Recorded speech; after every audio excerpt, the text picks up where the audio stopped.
guys, so what does my ugly mug bring to your lovely video screen? Well, I bring you my opinion on Anita's 8 things that she wants changed in video games before they are decent. I'm sorry that I am late with my opinion videos. If you ever meet me, you may conk me on the head and say you are always late with these opinion videos. I am sorry. But that's aside, let us get on with my opinion on the 8 things Anita wants changed. Down below is the link to Stephen Totillo's article on Kotaku. Read at your leisure if you wish. If you don't wish, fine and fair enough. Let's get on with it, shall we? So, number one. Avoid the Smurfette principle. And don't make the personality a bog standard girl or woman. Okay. Number 1. A Miffy.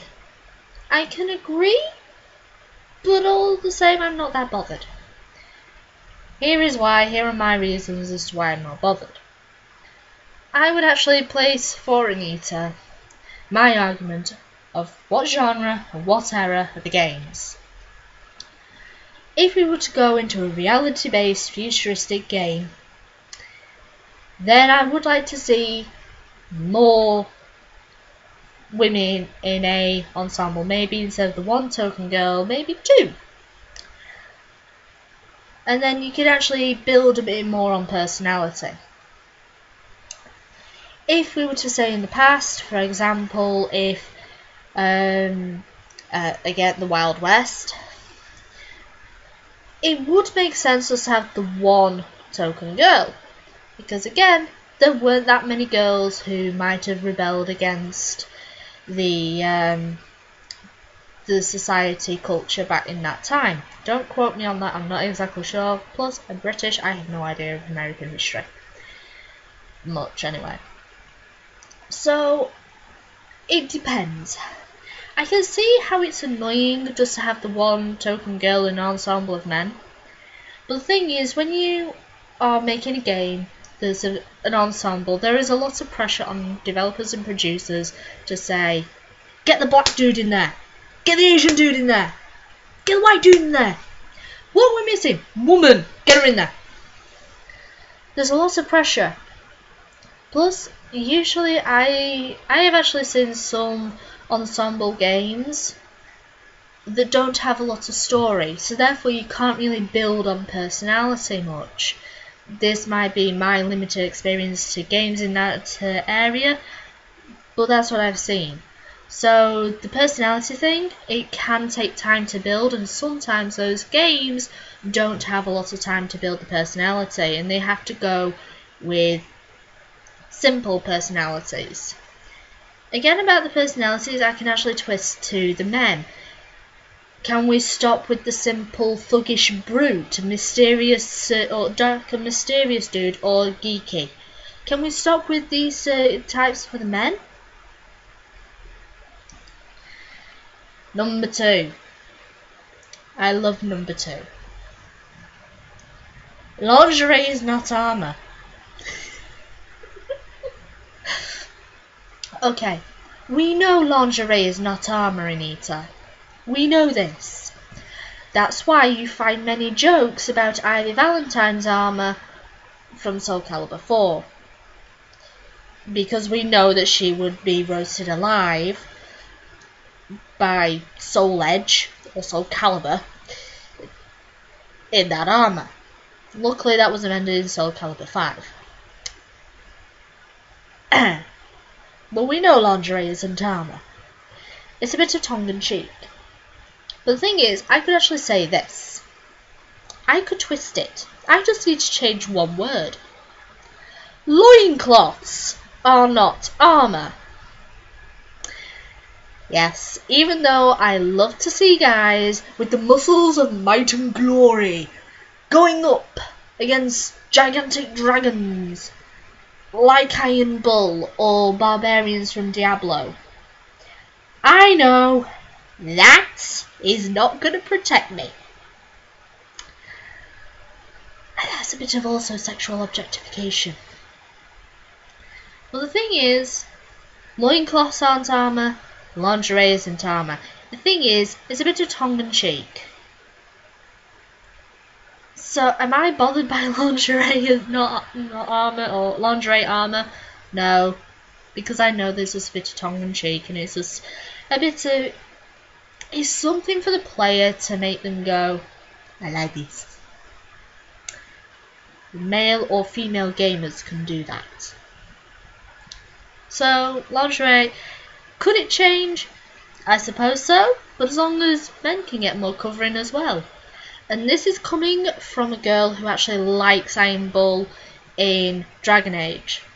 So, he's the only character shirtless. Number 3. Have female characters of various body types. This kind of links into number 6, which we'll get to when there's number 6. Why is there only female characters that are skinny? But again, I could twist this as to have male characters of various body types, because what do we usually see?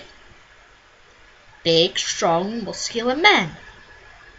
Okay, yes, there are a lot of big-boobed women out there, but I'm not giving a damn. The thing is, why are there so many slim-figured characters in video games? It's quite simple, actually. Animation.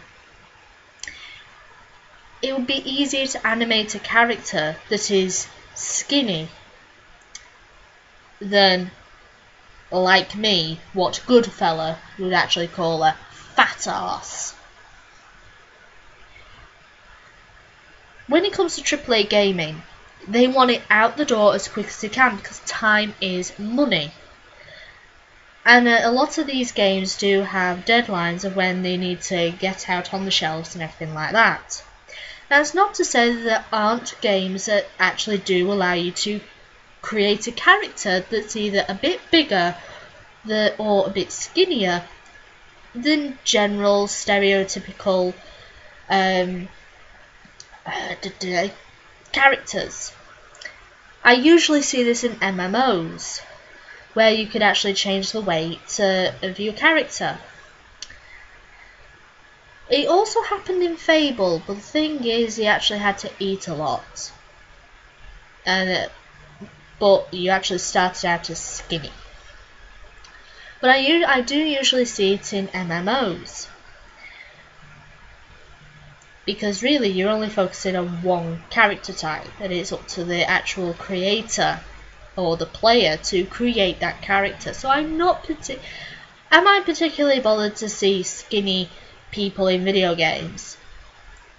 If it's a AAA title, no, I'm not that bothered, because I know that it's easier to animate. I think in Borderlands there was a big woman as well. I'm not too sure. I haven't played Borderlands, but I think there was in Borderlands. Anyway, number 4. Don't overemphasize female characters' rear ends. Okay. Anita, I hope you've actually taken a bit of biology. Women have bigger pelvic hip bones, therefore we have bigger hips, therefore we have bigger arses. Granted, not everybody is like Kim Kardashian.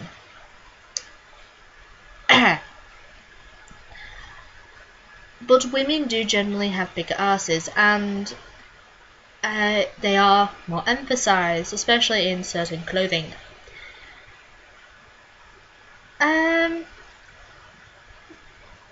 I don't really see a problem with women's asses. I mean, besides the scenery in a game, what are you going to be looking at for most of the time if you are playing as a third-person view?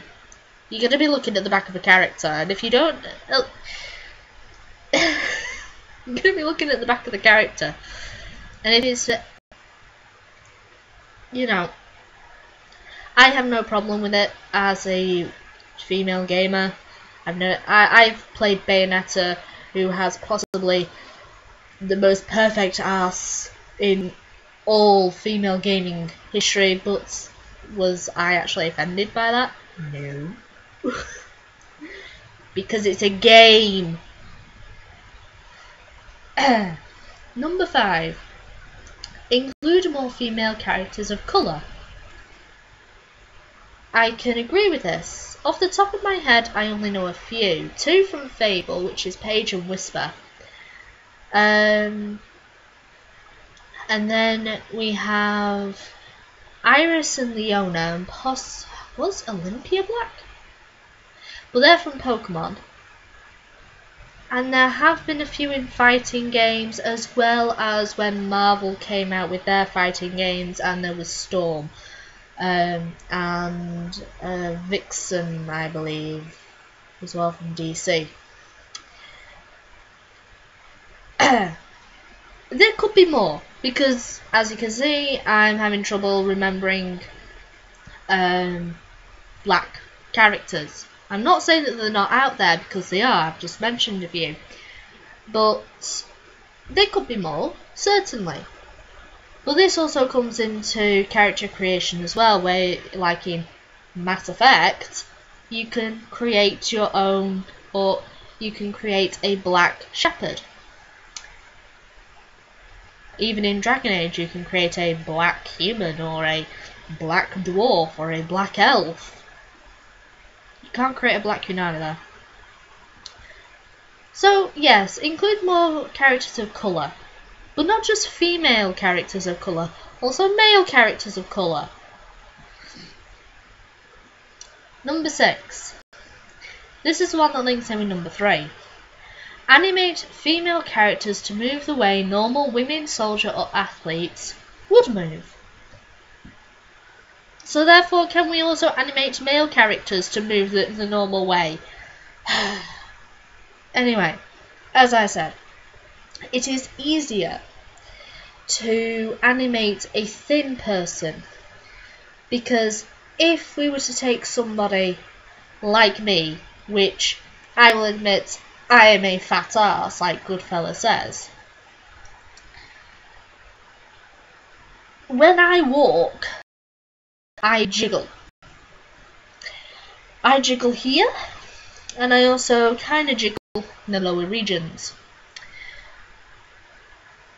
Because, you know, it's an involuntary jiggle as I walk. Even as I run, I am literally like that, because if I don't literally strap these down with a bandage, they're all over the place. So that's why it's easier to animate skinnier characters, especially for a big game like Dragon Age, like Mass Effect, like Ninja Gaiden, things like that. Because when an animator, and she wants them to move the normal way, so therefore if we're looking for various body sizes, they're going to have to include the jiggle. Because I'm sorry, do you actually imagine women walking around like this? No. But it's also for men as well. You know, okay. Men of various sizes would have to, forgive the word, jiggle as they walk. But I think what number 6 is getting at really is the jiggle physics of Dead or Alive, especially in beach volleyball. But the thing is, women with that amount of boobage and the way that they are on the balls at the feet, you know, getting ready to actually kick ass, they're gonna jiggle. So I'm iffy on number 6.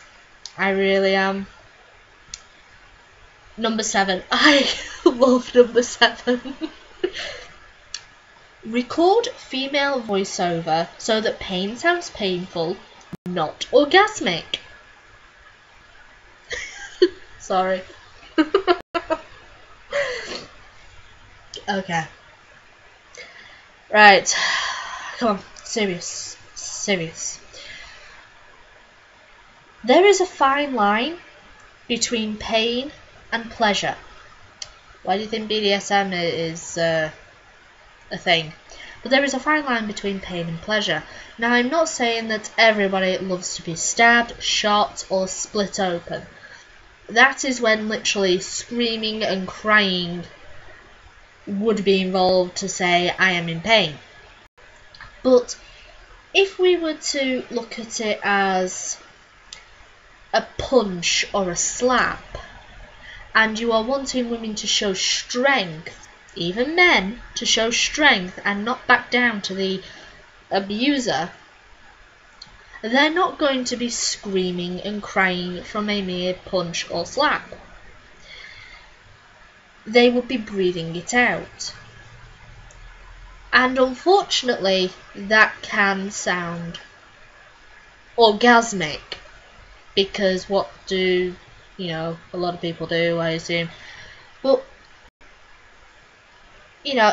it can also apply. It doesn't have to apply to a punch or a slap. It can either be a kick or if they've been winded. And so you get punched. A woman is probably going to go a little bit. Or if they're punched in the stomach, sort of thing. Sorry for using my sex voice there, but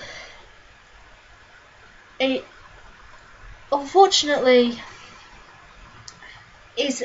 You can't really define a sound when you're trying. It's hard to define a sound unless it's screaming and crying, or wailing in pain. Unfortunately, breathing it out or like a bit of hissing or moaning is again a pain response. Just because it sounds orgasmic does not mean that it is orgasmic and that they are getting off from being abused or hit or whatever. It's just a very thin line. And unfortunately that's what a lot of people just don't understand. Number 8. I'm actually surprised at number 8. Female enemies. Include female enemies, but don't sexualize them. Number 8, I'm kind of surprised at. She's actually advocating for them to be female enemies and for there to be violence against women.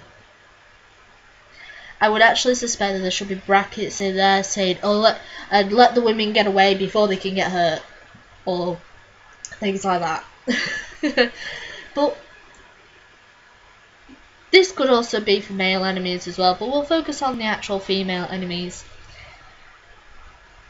Now, when there is evil, or what we presume to be a bad guy, what do we usually show as a bad guy? We either think maniac or strong and confident. And even maniacs can be strong and confident, and usually it's strong, confident, that literally exudes sexiness. But again, I also have to bring out the genre or genre argument again. If we were to say reality, and for example a businesswoman, she would be strong and confident, maybe sharp features, sharp hairstyle, and a business suit. And people could view that as sexy. They're not overly sexualizing them, they're not putting them in the lingerie armour, but it could still be sexy, even with the various boob sizes. But if we were to go into fantasy and say that the enemy is a female demon, this is where we have to go into the human psyche, because what do we actually imagine demons as? I think Dragon Age has actually done this very well, as saying demons are the darkest human emotions, the darkest human desires. And while some of them can be the horrible creatures that we see, some of them could take the form of a human with the sexy confidence and strong personality. But because it is also the dark desires of any human, it could also be in the lingerie armour. Because they are saying they are pushing on the dark desires of human. So, could they be a bit more covered up if they were, say, a demon? They could be, but again, it's up to the artist, the animator, and also in a sense the writer. If it was based in reality, if it was a businesswoman, then put her in a suit. Don't make her go off and get in a catsuit when the fighting gets tough and she wants a bit of action, because, you know, put her in armour if she was once a soldier, or literally do make her go in the helicopter to fly off to safety. If she was a soldier, if she is an enemy and she's a soldier, then put her in the standard army regulation, or whatever the animators have designed for the army regulation.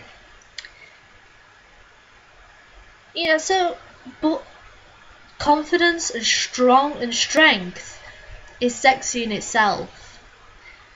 And so, number 8, again, you're wavering.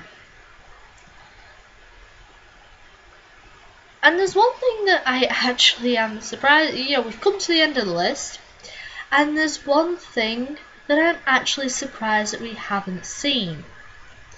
But then again, if it was on here, she wouldn't really be in the business now, would she? Where's the damsel in distress? There's there's not even number 9 saying no more damsel in distress. The one thing that she's been advocating for, she even blamed Dying Light about this. And it's not on this list, so she obviously... that's one thing. Where's the damsel in distress? Number 9, no more damsel in distress.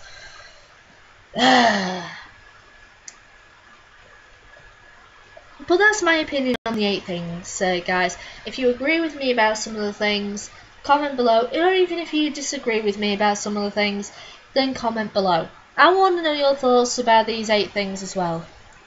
But also, I've got to kind of give my opinion on this, because I found this out from watching Sargon's video. Anita Sarkeesian winning the Harvard Humanities Award 2015.